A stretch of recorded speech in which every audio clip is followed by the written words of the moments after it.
오늘 저 얼굴에 분명히 로션을 발랐는데 얼굴 너무 건조한데 이거 어떻게 해야 돼요? 이제 쓰고 계시는 뭐 기초 제품들이나 혹은 스킨케어 방법이 더 피부를 건조하게 만들 수도 있거든요. 혹시 PD님은 어떤 거 쓰세요? 네, 안녕하세요. 피부로 떠나는 여행 가이드 피부과 전문의 홍은선입니다. 저는 평소에 진료를 많이 하다 보면 특히나 가을 겨울철에는 피부가 건조하셔서 찾아오시는 분들이 많고 굉장히 많이 힘들어 하세요. 그래서 그런 분들을 보면서 저도 건성인이거든요. 건성 피부를 갖고 있는 사람으로서 제가 하고 있는 스킨케어 방법이나 혹은 제가 맨날 루틴으로 쓰고 있는 화장품들을 한번 소개해 드려 보도록 하겠습니다. 근데 건성 피부라고 하면 어떤 특징이 있어요? 뭐 흔히 생각하시는 거랑 많이 비슷하긴 한데 뭐 아무리 뭐를 발라도 이렇게 갈라지고 조금 당기는 느낌이 든다. 아니면 세수를 하고 났더니 바로 직후에 뭔가 너무 좀 푸석푸석한 느낌이 든다.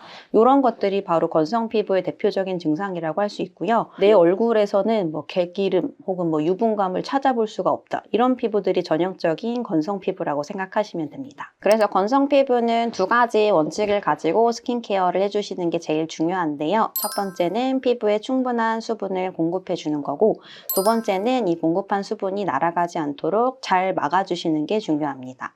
오늘 그래서 원장님은 스킨케어 제품 어떤 거 사용하세요? 제가 직접 들고 오긴 했는데요. 세안은 여기 제로이드 포밍 클렌저 이거고, 사실 이걸 옛날에 썼다가 저도 새로운 거 쓰는 걸 좋아해서 딴 걸 바꿨지만 다시 이 제품으로 다시 돌아왔고요. 얘 같은 경우에는 일단은 눌렀을 때 거품으로 바로 나와서 사실 폼 제품들 손에 짜서 물로 묻혀서 거품 내고 해서 바르기 되게 귀찮잖아요. 근데 얘는 그럴 거 없이 편하게 쓰실 수 있고, 피부의 pH에 맞는 약산성 제품이기 때문에 순하게 그리고 부담 없이 바르실 수가 있고, 그리고 이제 건성인 피부이신 분들은 뽀드득하게 닦이면 안 돼요. 그런 세안 후에 뽀드득한 느낌은 피부의 유분이나 피부 장벽이 다 날아간 걸 뜻하기 때문에 그런 뽀드득한 그런 느낌보다는 하고 나서 그래도 촉촉한 느낌, 그렇다고 뭐 미끄덩거리는 건 아니고 촉촉한 느낌이 있어야 되는데, 이 제품은 쓰고 나면 그런 촉촉한 느낌이 남아있는 제품이고, 그리고 저는 아기가 있는데 뭐 이거는 유소와 그러니까 어린애들부터 그냥 성인 그리고 피부가 민감하신 분들도 모두 쓸 수 있어서 그냥 요새 매일 쓰고 있는 제품입니다. 그리고 이렇게 세안을 하고 나서 발라주는 제품은 딱 두 가지 종류인데요. 토리든의 다이브인 저분자 히알루론산 세럼입니다. 히알루론산 세럼 하면은 제일 많이 나오기도 하고, 그리고 뭐 유명한 제품이라고 해서 사봤는데 저 역시 써보니까 괜찮아서 그냥 또 쓰고 있는 제품이고요. 건성 피부의 스킨케어 루틴 첫 번째를 제가 말씀드렸잖아요. 피부에 수분을 충분히 공급해야 되는데 그런 역할을 하는 게 바로 이 제품입니다. 그래서 인기가 많은 히알루론산이 많이 들어가 있는데, 히알루론산은 물을 1000배 가까이 끌어당겨서 피부에 수분을 이제 공급해주고 뭐 머금는 역할을 하게 되는데, 이 히알루론산은 크기가 생각보다 크기 때문에 사실 화장품으로 썼을 때 모든 제품이 다 이렇게 피부 속으로 들어가진 않습니다. 근데 이 제품은 그래도 저분자량, 좀 크기가 작은 히알루론산이 들어가 있어서 그래도 조금 피부에 깊은 층까지 조금 들어갈 수 있고요. 그래서 발랐을 때 조금 촉촉한 느낌이 바로 느껴지고, 그리고 가격도 그렇게 비싸지 않고, 그리고 편하게 뭐 올리브영이든 어디든 편하게 구입할 수 있어서 제일 잘 쓰고 있습니다. 그리고 저는 셀프로 뭐 더블 타이트나 리쥬란이나 이런 세술들을 하는 걸 좋아하는데, 그런 걸 하고 나서 며칠 동안 그런 비타민C 앰플이나 혹은 나이아신 아마이드 같은 앰플을 발라주면 걔네들은 좀 따갑더라고요. 근데 이 제품은 발라도 뭐 따가움이 전혀 없고 오히려 진정 효과가 있어서 그 후에도 꾸준히 잘 바르는 편입니다. 그 다음에 이 토리든 세럼으로 수분을 잘 공급해줬으면 이제 날아가지 않도록 막아줘야 되는데요. 그런 역할을 하는 게 바로 두 가지가 있는데, 하나는 아토 로션이고 하나는 제로이드 인텐시브 리치 크림입니다. 얘네들은 피부 장벽을 튼튼하게 해줘서 피부 안에 넣어주었던 수분이 날아가지 않도록 해줍니다. 피부 장벽의 제일 바깥층이 각질층인데요. 이 각질층은 약간의 담장을 쌓아놓은 것처럼 되어 있어서 바깥에서 유해한 자극들이 들어오지 못하도록 막아주고, 안에서는 수분이 빠져나가지 않도록 도와줍니다. 그래서 그 각질층은 각질세포라는 벽돌과 그 벽돌을 둘러싸고 있는 세콜지라고 하는 세라마이드, 콜레스테롤, 지질, 이렇게 시멘트처럼 담장을 잘 막아주는 역할을 하고 있는데요. 그런데 건성이신 분들은 피부 장벽이 깨져 있는 경우가 되게 많아요. 건성이신 분들 피부가 당기기도 하고 쉽게 붉어지기도 하는데, 결국 그러면 이 피부 장벽을 튼튼하게 해주기 위해서 시멘트에 해당하는 세콜지 성분이 많이 들어있는 제품들을 발라주시면 피부 장벽이 다시 튼튼해지고, 그리고 수분이 잘 날아가지 않도록 도와줄 수 있습니다. 그래서 일반적으로 세라마이드 함량이 높은 제품일수록 피부 장벽에 도움이 된다라고 생각해 주시면 되고요.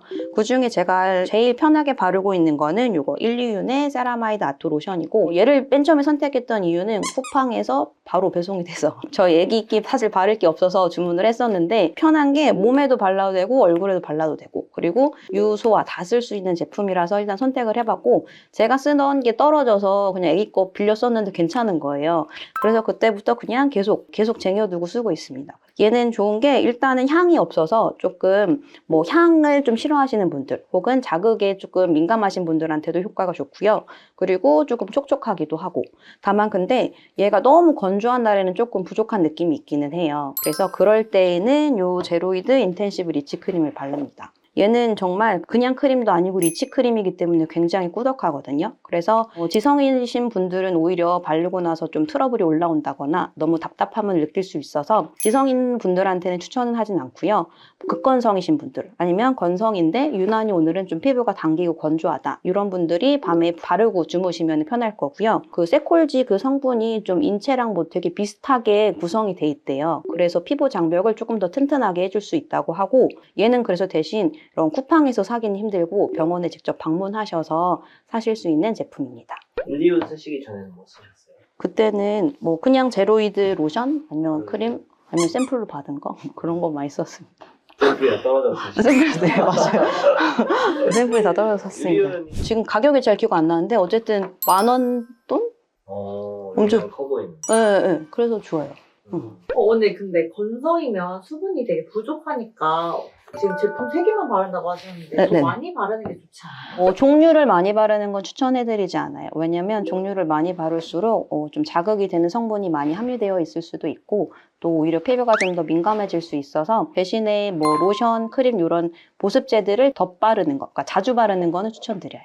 근데 원래 건성이라고 하셨는데 피부가 너무 좋으신데 바르는 거 말고 또 다른 꿀팁 있으신가요? 저희 병원에 오셔서 이것저것 많이 하시면 되고요. 저 그런 꿀팁 말고도 일상생활에서 좀 지켜야 될 게 분명히 있는데, 일상생활에서 이제 지킬 수 있는 꿀팁 설명해 드릴게요. 일단 첫 번째로는 가습기입니다. 제가 쓰던 가습기가 고장나서 이번 연도에 또 새로 주문을 했는데요. 아무리 내가 피부에 수분을 공급을 해주고 그리고 로션으로 잘 막아줬다 해도 주변에 습도가 너무 낮으면 내 피부 속 수분을 자연스럽게 뺏기기 마련입니다. 가을, 겨울에는 그게 습도가 너무 낮아져서 가습기를 꼭 필수적으로 틀어주셔야 되고요. 그리고 집에서도 잘 틀어주시는 게 중요한데, 겨울철에 이제 자고 일어나면 뭐 목도 따갑고 코도 건조하고 피부도 많이 건조해져 있는데, 그럴 때 이제 잘 때 가습기를 틀어 놓으시면 그런 거 없이 피부를 촉촉하게 유지해 주실 수 있습니다. 그리고 겨울철에는 난방도 너무 세게 틀지 않는 게 좋은데요. 온도가 올라가면 당연히 수분이 많이 증발해서 좀 주변 환경이 건조해질 수 있기 때문에 웬만하면 난방도 뭐 틀지 않거나, 근데 그건 또 불가능하니까 최대한 조금 약하게 트시는 게 좋고요. 직장에서도 웬만하면은 난방을 좀 줄일 수 있는 환경이 되면 조금 낮은 온도로 틀어주시고, 저도 진료실에서 좀 난방을 거의 안 틀거나 최소한으로 틀고 있습니다. 그리고 또 자동차 운전하시는 분들 많으실 텐데, 운전할 때 난방 세게 틀으면 피부가 정말 건조해지거든요. 그래서 운전하실 때도 조금 온도를 낮게 틀어 놓으시거나 아니면 좀 많이 춥지 않으시면은 좀 꺼두고 생활하시는 걸 추천드립니다. 전기장판도 안 좋을까요? 전기장판 안 좋지 않을까요? 가습기 틀어놓고 하면 괜찮을 것 같은데요. 그리고 물을 자주 마시는 게 중요합니다. 결국 우리가 마시는 물이 몸 전체에 퍼지면서 피부에도 충분한 수분을 공급해 주기 때문에 물을 많이 마셔라. 이거는 언제든 항상 피부에 중요한 말이고요. 커피 자주 드시잖아요. 커피는 아무래도 이뇨작용이 있기 때문에 조금 커피는 자주 드시지 않고 물을 좀 충분히 드시는 걸 추천드립니다. 그럼 하루에 얼마나 마셔야 돼요? 옛날에 많이 유행했잖아요. 2리터? 그 정도면 충분한 것 같아요. 원장님도 매일 2리터 드시나요? 그러려고 노력하고 있습니다. 그 스탠리 그거 사서 드시면 될 것 같아요. 그 세안호에 바르는 기초 화장품들은 그냥 화장실에 두고 쓰시는 게 좋은데요. 그 이유는 세안호에 날아간 수분을 즉각적으로 보충을 해주기가 쉽거든요. 그래서 저도 방금 제가 썼던 제품들 다 화장실에 두고 수건으로 물기 닦은 다음에 바로 쓰도록 하고 있습니다. 그다음에 마지막으로 보습제는 좀 수시로 발라주시는 게 좋은데, 겨울철에 피부가 건조해지면 아무래도 계속 수분이 날아갈 수 있기 때문에 좀 직장이나 혹은 일하시는 곳에 내가 쓰는 보습제를 하나 더 사서 해서 조금 건조함 느껴지실 때마다 수시로 발라주시면 수분이 더 이상 날아가지 않도록 도와줄 수 있습니다. 근데 저희는 회사에 있을 때 선크림이나 화장을 꼭 하잖아요. 그럼 그 위에 보습제 덧발라도 괜찮아요? 사실 크게 그 느낌만 싫지 않으시면 바르셔도 상관없어요. 어차피 또 집에 가서 세안 잘 하실 거니까. 네. 네, 오늘은 제가 사용하는 스킨케어 제품이랑 그 다음에 피부 관리법에 대해 설명해 드렸습니다. 영상이 도움이 되셨다면 좋아요와 구독 부탁드리고 궁금하신 점이나 다음 영상에서 다뤄줬으면 하는 주제가 있으면 편하게 댓글로 남겨주세요. 여러분의 겨울철 피부 고민 제가 해결해 드리겠습니다. 지금까지 피부로 떠나는 여행 가이드 피부과 전문의 홍은선이었습니다. 감사합니다.